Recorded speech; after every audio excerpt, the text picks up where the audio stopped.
Hello, welcome to our first lesson of our new unit. This new unit is going to cover three basic ideas, for sequences, series, summation, and probability. It will be, of course, divided up over several assessments, so we won't be doing all of it at once. Sequences, in mathematics, the word sequence is used much in the same way that it would be used in English. That is, it is ordered so that you have the first, the second, the third, the fourth, so on and so forth. Two examples are 1, 2, 3, 4, or 1, 3, 5, 7. These are each sequences. Very basic sequences. These are sequences you learned when you were counting in elementary school. Obviously, the sequence 1, 2, 3, 4, if I asked you to tell me what the next number in the sequence was, the magic number would be 5. Okay? The sequence is simply, in this case, real numbers beginning with 1, and we're just counting. In the next one, we have odd numbers. Obviously, the pattern is we've gone 1 plus 2 is 3, 3 plus 2 is 5, 5 plus 2 is 7, so obviously the next one would be 9. Mathematically, you can think of a sequence as a function whose domain is the set of certain positive integers. Rather than using function notation, sequences are usually written using subscript notation. So notice how the function here, if you get down to the end of it, f of n equals a of a sub n. That is a subscript. You'll be using subscript a lot in this lesson, in this chapter. Sequences can be defined. An infinite sequence is a function whose domain is the set of positive integers, the function values a sub 1, a sub 2, a sub 3, a sub 4, so on to the nth value. These are terms of the sequence. If the domain consists of the first n positive integers only, then it is a finite sequence. You have two types of sequences, infinite and finite. The sequence will carry on in some sort of progression, 1, 3, 5, 7. If I ask you to give me all odd numbers, obviously that is an infinite sequence, because all odd numbers, it continues on infinitely. You can never completely calculate every single odd number in existence. But if I told you to give me the odd numbers that are less than 100, obviously your sequence is going to go from 1 to 99, and thus it's going to be finite, because the domain will consist of n number of integers only. Now, the term n is one that you need to get familiar with, and n is just given to indicate any number. You're going to have to get used to seeing that, though. It may be a little bit different than what you're used to, but it's something quite important for this unit.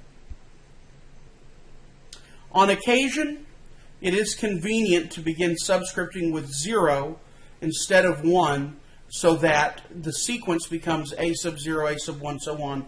When this is the case, then the domain includes 0. When you have the subscript of 1, 2, 3, 4, 5, etc., that is the number of the sequence. So the first odd number is 1. However, the second odd number is 3. So in this case, technically, a sub 2 would be 3 if we were dealing with odd numbers. The third odd number is 5. Okay? So that's just an important distinction there. So example 1, writing the terms of a sequence. Write the first 4 terms of these sequences. So what happens is a sub n equals 3n minus 2 for the first example. I'm going to simply plug in the first 4 terms, n1, n2, n3, and n4. Okay, so 3 times 1, 3 times 2, 3 times 3, 3 times 4. No different than algebra. When we dealt with this in algebra, you would have said, all right, well, find f of 1, and you would plug in 1 for your variable, and then f of 2. In this case, n is our variable, and their terms are indicated as such. On the one on the right,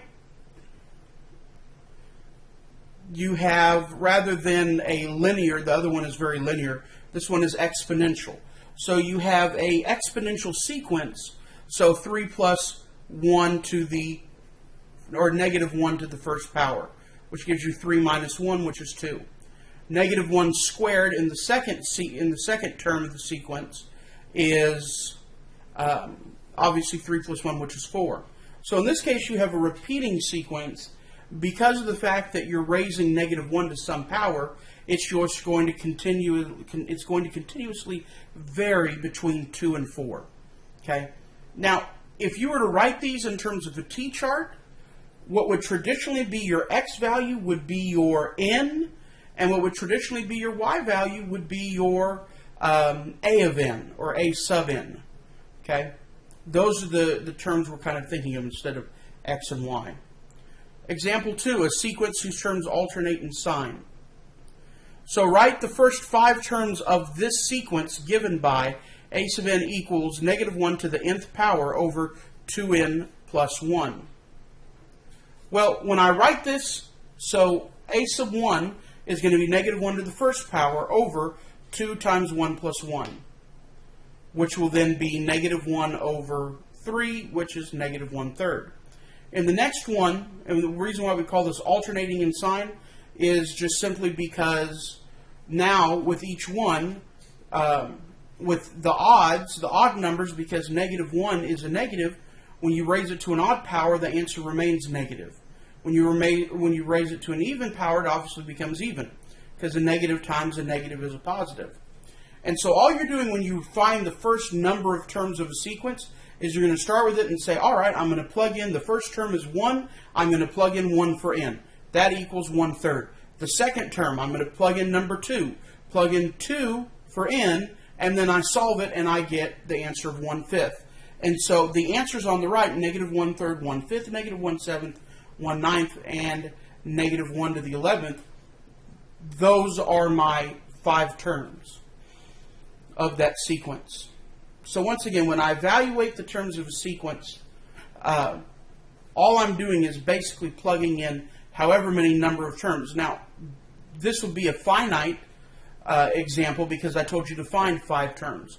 But the sequence itself is infinite because I could go up to 1 billion, and I could plug in negative 1 to the billionth power over 2 times 1 billion plus 1.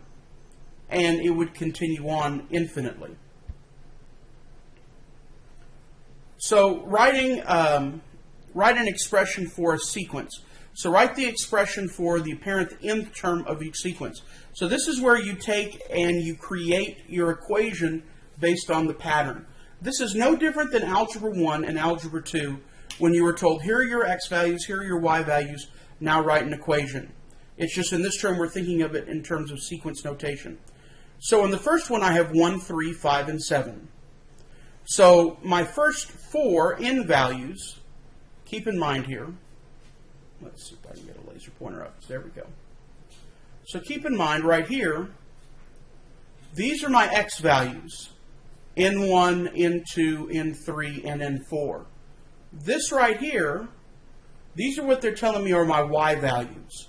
So the thing with a sequence is that they've given you the sequence 1, 3, 5, and 7, but that automatically will correspond to your independent variable of 1, 3, 5, and 7, or 1, 2, 3, and 4. The first term obviously matches up with the first term. The second term matches up with the second term. The third term matches up with the third term. Fourth term with the fourth term. So each term is 1 less than twice of n. So if I were to double n and subtract 1 from it, you get 2n minus 1. Now there are some tools on your calculator, on your TI calculators, where you can use it to calculate an equation based on plotting points, where you can go in and put your points in, and we'll talk about that more in class, where you can place your points in a table and then extrapolate an equation from that. You probably already did that in Algebra 2 and certainly Algebra 1, where you'd be given some x values, y values. Okay, so just understand that your n is the same thing as your x values, and your a sub n is the same thing as your y values. Now, in the next one, you have terms of -2, -5, 10, and 17. These are the first 4 terms. So obviously your n numbers are 1, 2, 3, and 4. It doesn't matter per se what these are, it matters the order that they're in. It doesn't matter their numerical order, it matters their order. Number 2, 2 is the first term given. Therefore, when n equals 1, a sub n equals 2. When n equals 2, a sub n is -5. When n equals 3, a sub n is 10, and so on and so forth. Now, this is one that you're going to, you would have to put into a calculator.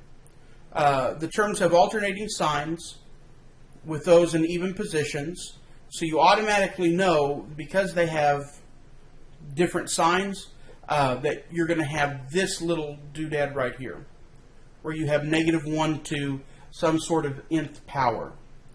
So because n was 1, and then it spit out a +2, in this portion right here, it had to be n plus 1 because we need some sort of n number, some sort of exponent that when I put in whatever n is, it will give me a positive number.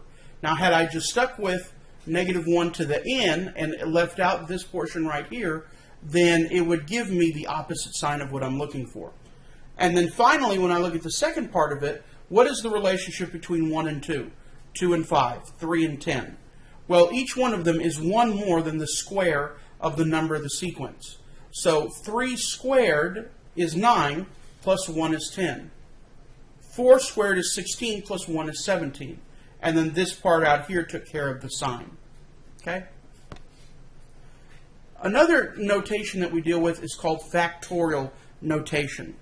If you have a factorial, it will be denoted by an exclamation point. So, if n is a positive integer, n factorial is defined as the following. N factorial equals 1 times 2 times 3 times 4, so on and so forth until you have n minus 1 times n. As a special case, 0 factorial is just defined as 0 equals 1. Let me show you the easy way of, once you have that definition down, of understanding this. So let's say I have these factorials. 0 factorial, 1 factorial, 2 factorial, 3 factorial, 4 factorial, and 5 factorial.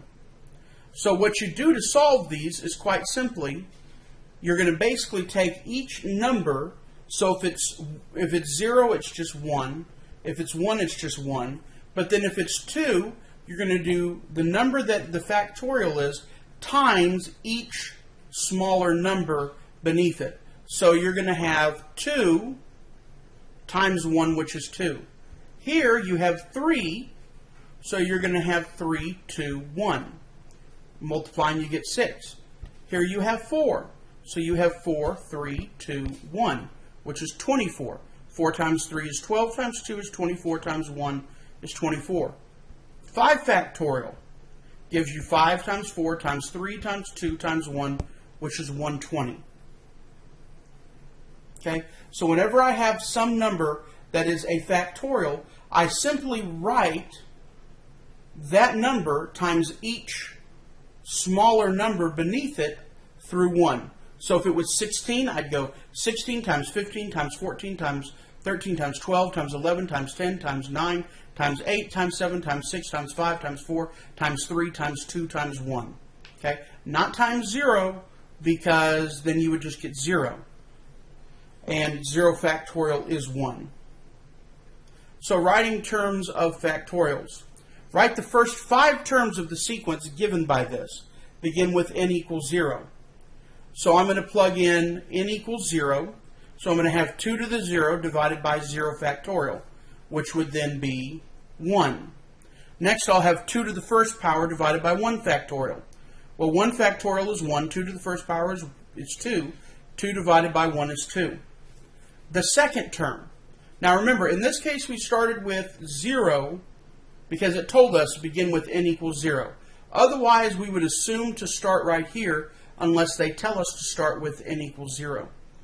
So next, for the next term, for n equals 2, I'm going to plug in a 2 here and a 2 down here. So I'll get 2 squared over 2 factorial. 2 squared is 4. 2 factorial is 2 times 1, which is 2. Over here we have 2 to the third power over 3 factorial. 3 factorial is 3 times 2 times 1, which is 6. 8 over 6 reduces to 4 over 3. And finally, 4 factorial, or 2 to the fourth power, over 4 factorial, you get 16 over 24, which is 2 over 3. Okay, so this combined, really an exponent, this was a sequence that combined an exponential factor with a factorial in the denominator. So evaluate these factorials. Now, at first glance, it may be easy to simply just plug it into a calculator, and there is a factorial button on your calculator that you can go 8 factorial, type enter, get what it is, and you can plug it in, or you can do it algebraically, which we prefer you to actually, have a brain and use it rather than just punching numbers into a calculator. For the first one, notice that I can break apart 8 factorial as 8 times 7 times 6 times 5 times 4 times 3 times 2 times 1. Well, when I break apart these in the denominator, I get 2 times 1 and 6 times 5 times 4 times 3 times 2 times 1. Well, what happens is these up here in the top and these in the denominator, they cancel each other out. Because 8 factorial is the same thing as 8 times 7 times 6 factorial, and my 6 factorials cancel out. So then I'm left with 8 times 7 over 2, which is 28. In my next example, I get 6 factorial, or 2 factorial times 6 factorial, over 3 factorial times 5 factorial. Now I've broken them apart here. 2 times 1 is the first one, and then 6 times 5 times 4 times 3 times 2 times 1 is the second one. And on the bottom, I've broken it apart 3 times 2 times 1, and 5 times 4 times 3 times 2 times 1. Well, notice these right here, 6 factorial is technically 6 times 5 factorial. So since it's 6 times 5 factorial, these cancel out. So I've got 6 on the top because the 2 factorial and 2 times 1 cancel out of the 3 factorial. So I'm left with 6 over 3, which is 2. And finally, I've got n factorial over n minus 1. Well, remember, any factorial is simply the number times the factorial of the number minus 1. So n factorial here, if I were to write this in a pen, n factorial equals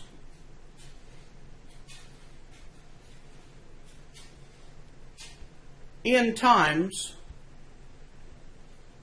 n minus 1 factorial, and you have already here n minus 1 factorial, which means those are going to be eliminated, and so I'm just left with n.